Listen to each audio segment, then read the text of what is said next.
So, last two sessions ago, again it was brought up the issue of about the Ungka Flyover, and it's what's going on, because we initially heard that around 250 million are needed to eventually restore and put the flyover into the exact, or I mean to be packaged in the integrity and be useful.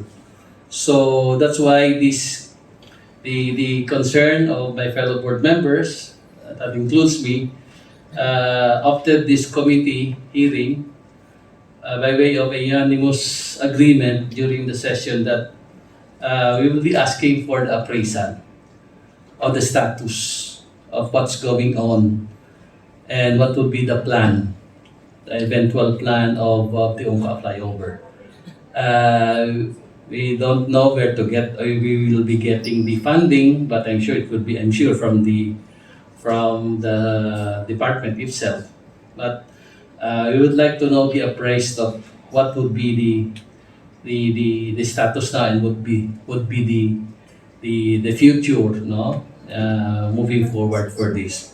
And again, ang akin lang, for me personally, I would like to have it finished as soon as possible.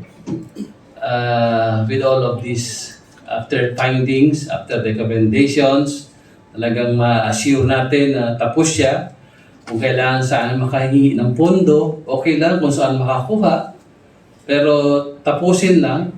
And then eventually, we should not forget that we still have the accountability, no? And accountability to the people.